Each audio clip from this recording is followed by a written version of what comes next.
Se você acompanha as notícias financeiras mundiais, com certeza já se deparou com a seguinte no último mês: é o fim do dólar. A hegemonia dos Estados Unidos está chegando ao fim.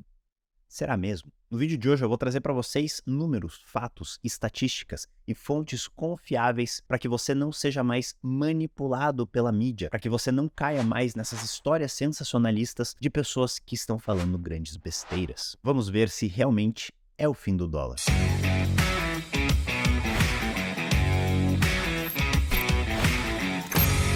Se você chegou agora aqui no canal, seja muito bem-vindo. Meu nome é Daniel Staff, eu sou especialista em investimentos internacionais e finanças comportamentais, e a minha missão aqui é trazer conteúdo de qualidade para que você tenha autonomia com o seu dinheiro e os seus investimentos. E a minha missão aqui também é que você não seja mais influenciado e manipulado por essas notícias que só querem a sua atenção e o seu clique estão longe de querer informar de verdade. Pois bem, essa ideia do fim do dólar não é nova, ela já existe há alguns anos, mas ela acabou se intensificando no ano passado, depois que os Estados Unidos impuseram algumas sanções na Rússia, quando ela invadiu a Ucrânia. A Rússia percebeu que essa dependência da moeda americana não estava alinhada com seus interesses. E uma dessas sanções, um desses bloqueios, foi a exclusão de bancos e instituições financeiras russas do sistema SWIFT. Para quem não sabe, SWIFT é uma sigla que significa Society for Worldwide Interbank Financial Telecommunications e conecta mais de 11 mil instituições financeiras ao redor do mundo. E após as invasões da Ucrânia, Reino Unido, Canadá, Japão, Estados Unidos e a União Europeia resolveram excluir a Rússia desse sistema como uma punição por essas invasões. Somado a isso, nós temos mais de 25 países que já decidiram não utilizar mais o dólar entre suas relações comerciais, principalmente envolvendo a China. Nós temos China e Arábia Saudita, China e Rússia, Irã e Rússia. E a notícia mais fresca de todas é que nas últimas semanas, Brasil e China também decidiram aderir a essa nova estratégia de não utilizar mais o dólar e negociar diretamente entre reais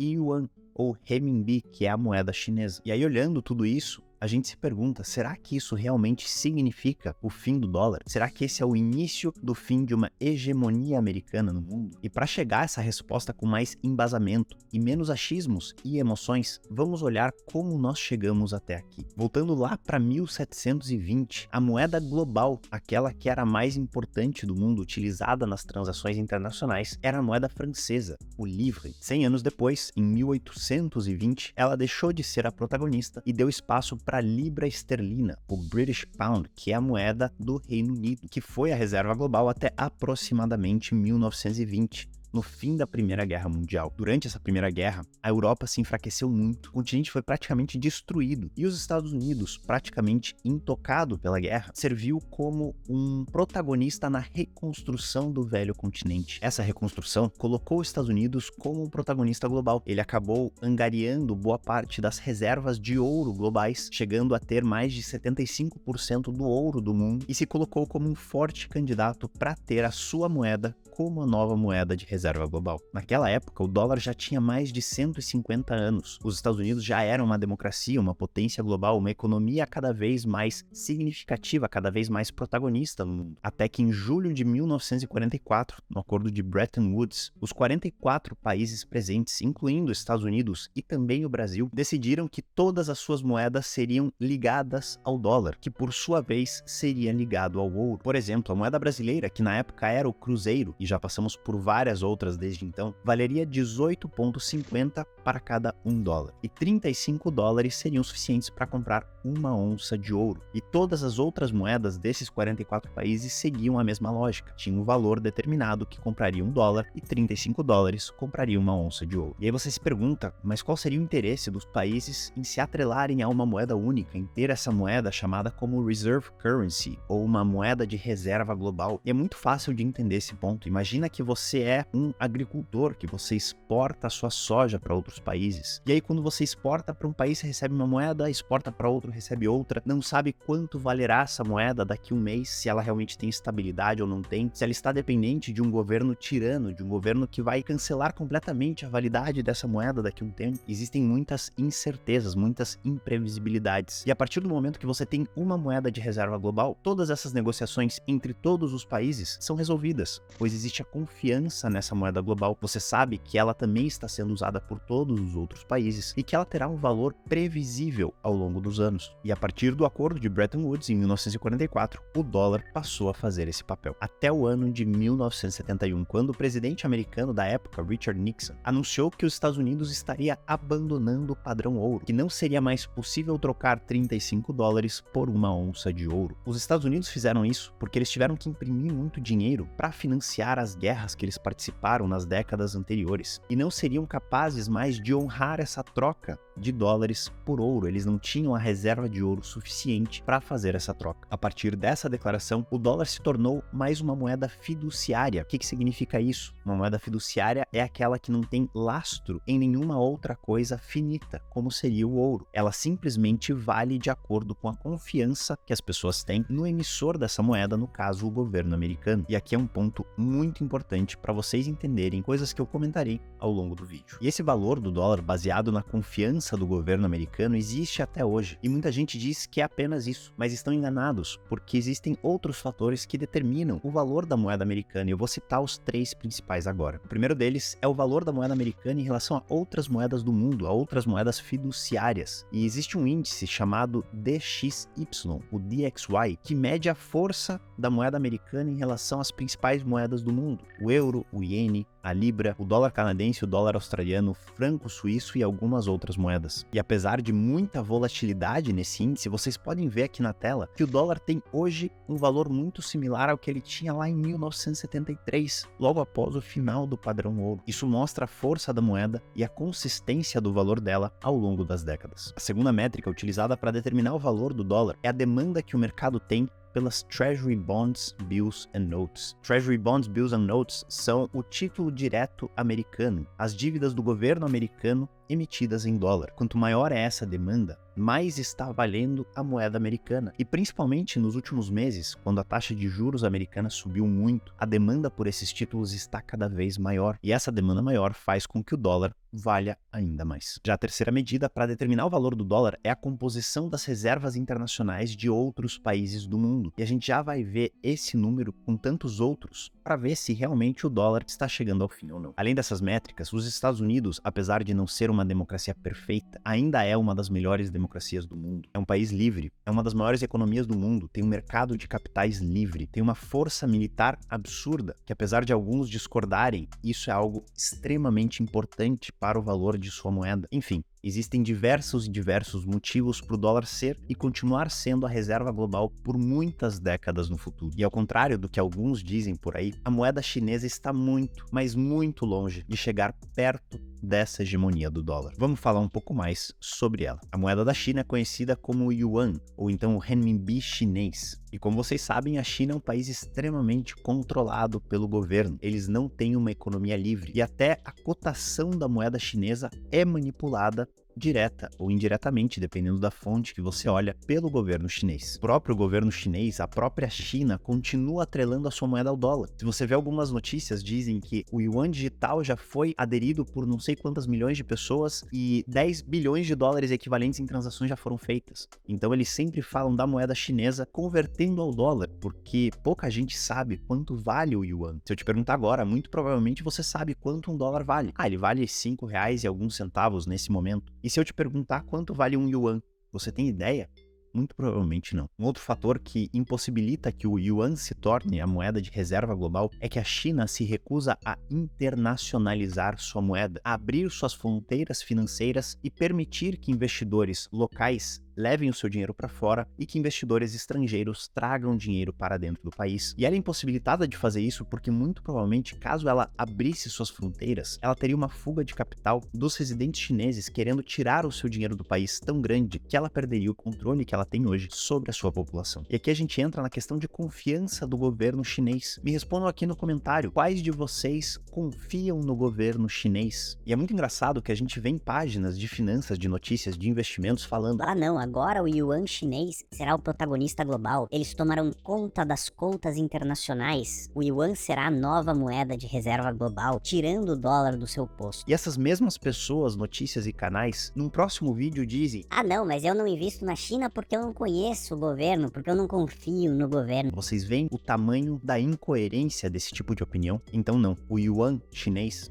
não está e nem chegará perto ao dólar americano, pelo menos enquanto todos nós estejamos aqui na Terra. E antes de seguir para as estatísticas e para os números, para que vocês não achem que tudo isso veio da minha cabeça, que é um achismo meu, eu quero deixar uma coisa bem clara. Existe sim o interesse de outros países de acabar com esse padrão. Afinal, nenhum país quer depender de outro país para suas relações internacionais. Nenhum país quer estar exposto a uma possibilidade de uma sanção, como foi feita com a Rússia ao excluir eles do sistema SWIFT. Mas vamos ver com números e com estatísticas o quão longe a gente está realmente do fim do dólar e do fim da hegemonia dessa moeda global para que outra tome o seu lugar, começando pelas moedas das reservas internacionais dos países pelo mundo. Vocês podem ver aqui nessa tabela que, de acordo com o Fundo Monetário Internacional, o International Monetary Fund, IMF, hoje 59,8% das reservas globais de todos os países está em dólares americanos, seguida por 19,7% em euros, 5,3% em ien japonês, 4,6%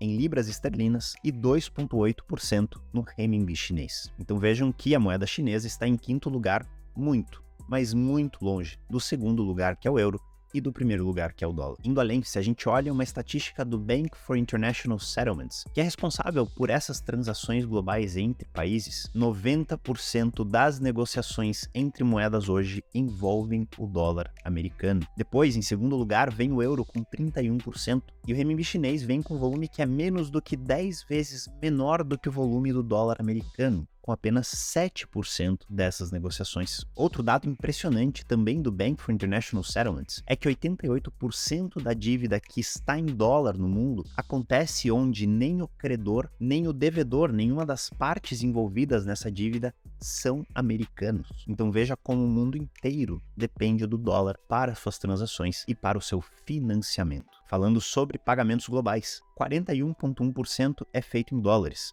36,4% em euros, 6,5% em libras esterlinas, 2,9% em ien japonês e 2,2% no yuan chinês, sendo que desses 2,2%, 73% dessas negociações são feitas entre China e Hong Kong, sem envolver qualquer outro país do mundo. E a fonte para esses números é o relatório do Swift RMB Tracker, que observa a evolução da moeda chinesa ao longo das décadas. Olhando para dentro do Brasil, qual é a reserva internacional que o Brasil tem em determinadas moedas? E segundo um relatório emitido pelo Banco Central Brasileiro, agora em março de 2023, extremamente atualizado, 80,42% das reservas brasileiras estão em dólar e 5,37% apenas estão em renminbi chinês. E veja aqui nesse gráfico que a reserva internacional brasileira em dólares está ainda maior hoje do que ela era há 10 anos atrás, em 2013. E aí você pode dizer, tá, mas agora com esse acordo de relações internacionais entre Brasil e China, onde eles não usarão mais o dólar, com certeza essa reserva em renminbis, em yuans chineses, subirá e a reserva em dólares cairá. Pois acontece que, segundo a FGV Agro, esse acordo entre Brasil e China será amplamente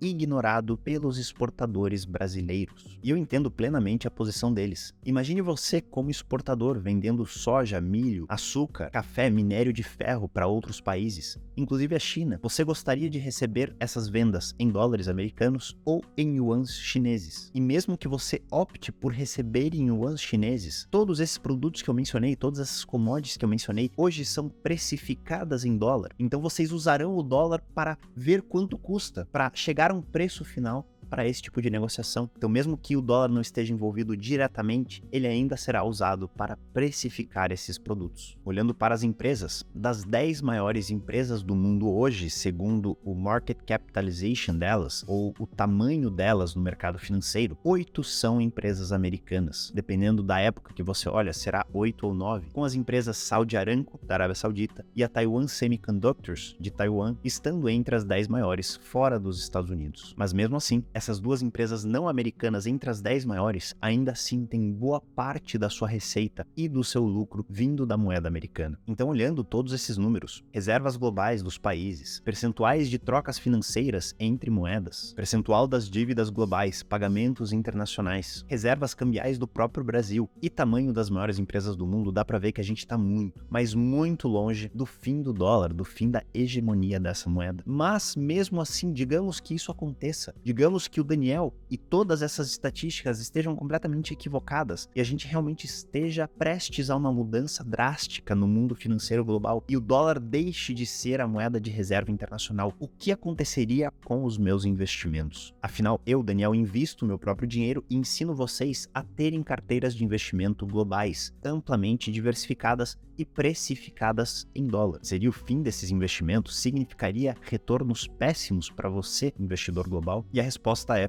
de jeito nenhum. Primeiro que, ao investir globalmente, você não está investindo diretamente em qualquer moeda, você não está comprando dólares, ienes, euros, libras, yuans chineses. Você está investindo em empresas que têm operações, que têm maquinário, prédios, lucros, clientes, contratos, operações globais. Enfim, você está investindo na economia real. E não importa se esses investimentos estão precificados em dólares americanos, canadenses, australianos, em euros, em libras, em yuans, em ienes, em reais, em estalecas, se bem que não tem muita diferença nesses últimos dois, os seus investimentos continuarão com seu valor. Se o dólar deixar de ser a moeda global, eles simplesmente serão precificados em outra moeda. E aí eu te convido a pensar o que aconteceu com a libra esterlina, que era a última moeda global antes do dólar. Como ela está hoje? Ela perdeu seu valor, ela sumiu, ela chegou ao seu fim? E a resposta é que não. A libra continua sendo uma das moedas mais fortes do mundo, uma das moedas mais valiosas e estáveis do mundo. Então, mesmo que o dólar deixe de ser a moeda de reserva global, ele ainda será um grande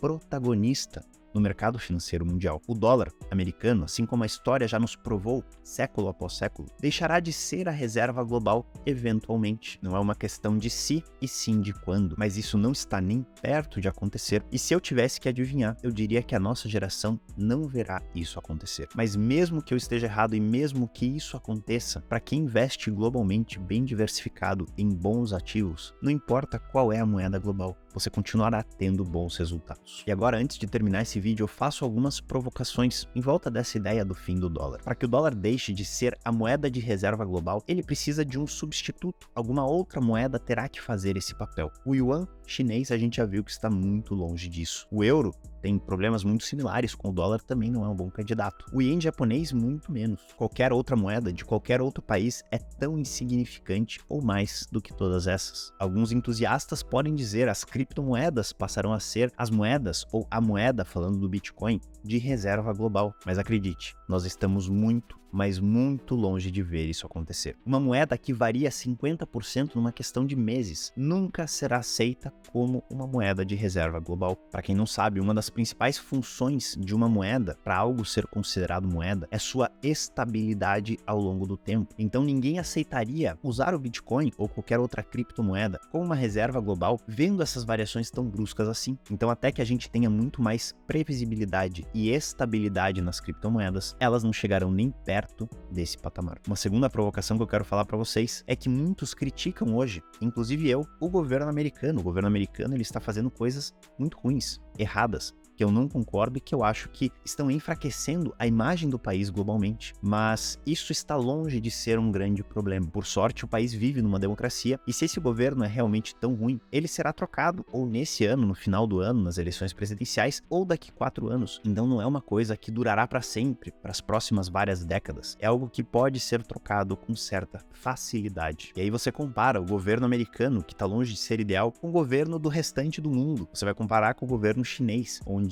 a votação para eleger o presidente não tem sequer um voto contra ele. Você vai comparar com os governos europeus, que também têm diversas fragilidades, ou então com governos latino-americanos, que eu não preciso nem falar aqui para vocês. Se preocupar com o fim do dólar e com o governo americano tendo boa parte do seu dinheiro, do seu patrimônio em reais no Brasil, com o governo brasileiro, é que nem você tá num barco furado, afundando no oceano e se preocupar porque começou a garoar. Não faz o menor sentido. Uma terceira provocação que eu faço é que ficar prevendo o fim de uma moeda é algo impossível de ser feito. Existem diversas coisas muito fora do nosso radar que podem influenciar nesses acontecimentos. Então, seria um tanto quanto inútil a gente perder muito tempo tentando prever prever algo que é tão imprevisível. Vamos focar então naquilo que a gente pode controlar, nas pessoas que a gente mais ama, na nossa família, no nosso trabalho, nos nossos hobbies, na nossa evolução pessoal, em coisas que estão sob o nosso controle e que com certeza trarão resultados muito melhores para as nossas vidas e para a vida daqueles ao nosso redor do que se preocupar com o fim do dólar. E uma última provocação: cuidado com o viés da proximidade. Esse viés faz com que a gente ache que coisas que estão próximas a nós sejam muito mais importantes, muito mais frequentes e muito mais significativas do que elas realmente são. Todas as notícias no Brasil dizem sobre o novo acordo de Brasil e China como se esse acordo fosse impactar o restante do mundo. E a verdade é que os grandes países que realmente fazem diferença na economia global e que serão protagonistas para determinar, quem sabe, a próxima moeda de reserva mundial, poucos são influenciados